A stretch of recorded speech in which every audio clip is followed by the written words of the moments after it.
Okay, so today we're diving into something that I think a lot of people think about, and that's becoming your best self or dream self. Yeah, that can sound a little aspirational, almost like a self-help cliche. Yeah, for sure. But the thing is, we found this really interesting transcript from a Learn English podcast.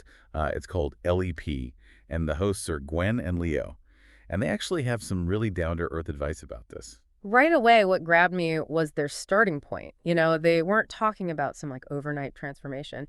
They started with this really relatable conversation about just wanting to be cooler, which I think we can all relate to. Totally, and even the stuff they were talking about, like getting sucked into doom scrolling. I mean, who hasn't been there? Exactly. It's that kind of honesty that makes their advice so practical. And that's what we're going to do in this deep dive. We're going to break down their conversation, pull out the key takeaways that can actually help you move towards that dream self. It's less about dreaming and more about doing right, taking those concrete steps. Exactly. So where do we even begin? I mean, the first thing that Gren and Leo talk about is how do you even define this dream self? Right, because just saying, I want to be cool is so vague. Like, what does that even mean? Cool could be anything. Yeah, it could be like being more confident or successful or knowing how to I don't know, parallel park perfectly or something. Exactly. So they really emphasize the importance of getting specific why. What does your dream version actually look like on a day-to-day basis?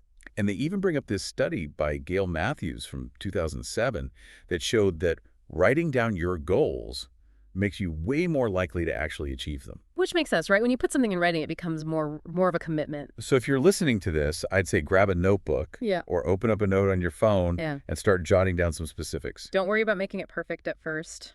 Just get those ideas flowing. Yeah, and I think a good starting point is to focus on things you can actually control. Yeah. Like maybe you want to improve your communication skills or be more intentional about the way you dress. Those are great examples because they're tangible things you can start working on today. So, okay, we're starting to get a picture of our dream self, even if it's just a few key characteristics. Now, the big question is, how do we actually become that person? And this is where I think a lot of people get tripped up because we want that instant transformation.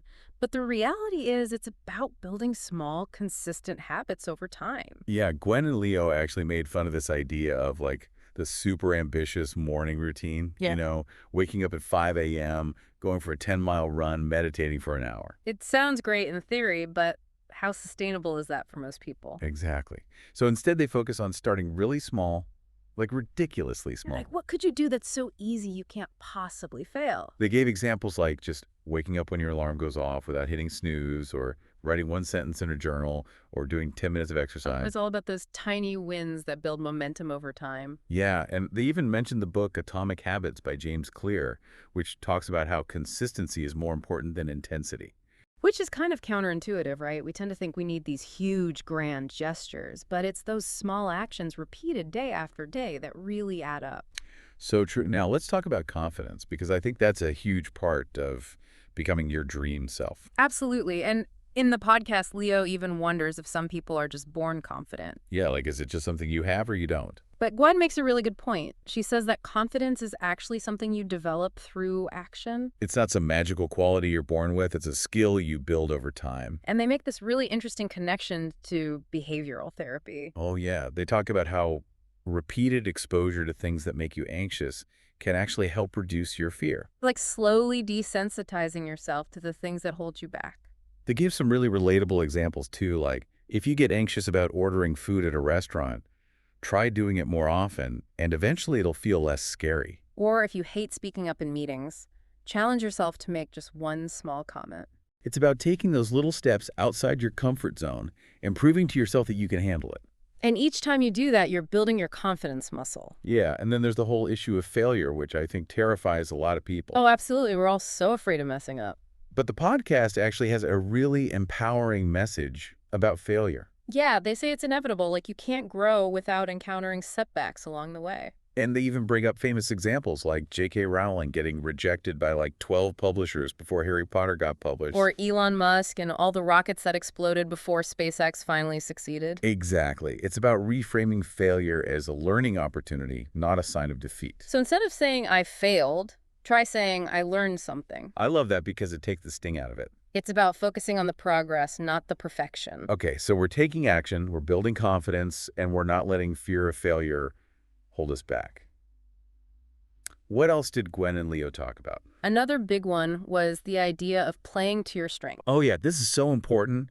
It's easy to get caught up in trying to fix all your weaknesses. But they argue that it's actually more effective to focus on what you're already good at. So instead of spending all your energy on things that drain you, figure out what comes naturally to you. Like, what do people always compliment you on? What do you enjoy doing? Maybe you're a great listener, or you're really organized, or you have a knack for explaining things. And then once you've identified those strengths, the key is to leverage them. How can you use those skills to help you achieve your goals? Like, if you're a natural communicator, maybe you could start a blog or a podcast or do more public speaking. It's about working smarter, not harder, by focusing on areas where you already have a head start. Now, all of this is great in theory, but there's one big obstacle that can get in the way. And that is, Distractions. oh my gosh, yes. In today's world, we're constantly bombarded with distractions. Our phones, our computers, the internet. It's a never-ending stream of information and entertainment. And Gwen and Leo acknowledge how hard it is to resist those temptations. Yeah, they talk about how our brains are wired to seek out those dopamine hits. Well, like scrolling through social media or getting lost in a Reddit rabbit hole, that's like instant gratification. But it also pulls us away from the things that truly matter. So they suggest a really simple but powerful strategy. Write down what distracts you the most.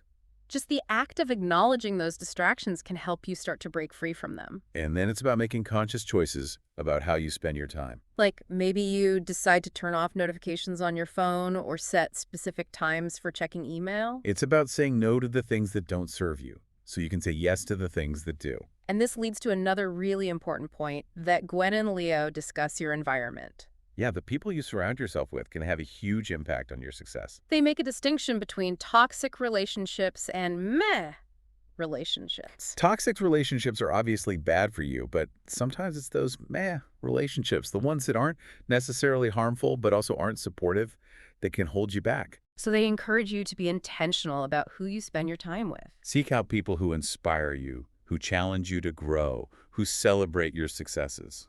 They even use the analogy of the gym. You know how being around people who are working hard can motivate you to push yourself? That's the kind of energy you want in your life, people who lift you up and make you want to be your best self. Okay, so we've covered a lot of ground: defining your dream self, building habits, developing confidence, playing to your strengths, managing distractions, and cultivating a supportive environment. But there's one final piece of the puzzle that we need to talk about, and that is how to deal with failure. Which, as we discussed earlier, is inevitable. Exactly. No matter how well you plan or how hard you work, you're going to encounter setbacks along the way. But the key is to not let those setbacks define you. Gwen and Leo emphasize that failure is not a sign of weakness. It's simply a part of the learning process. So instead of getting discouraged when things don't go your way, try to analyze what happened, extract the lessons, and then try again. It's about developing resilience and understanding that each mistake is an opportunity for growth. And remember those examples we talked about earlier, J.K. Rowling and Elon Musk. They didn't let failure stop them, and neither should you. So to recap this journey of becoming your dream self, it's not about some overnight transformation or magic formula. It's about making intentional choices, building small habits, focusing on your strengths, managing distractions, cultivating a supportive environment, and embracing failure as a learning opportunity. And as Gwen and Leo remind us, knowledge alone isn't enough.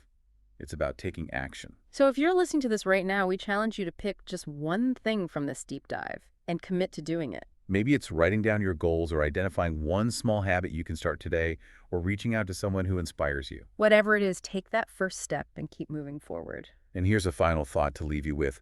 What's one small habit that, if you get it consistently, could have the biggest positive impact on your life? Think about that as you go about your day. And until next time, keep striving towards that dream self. See you next time.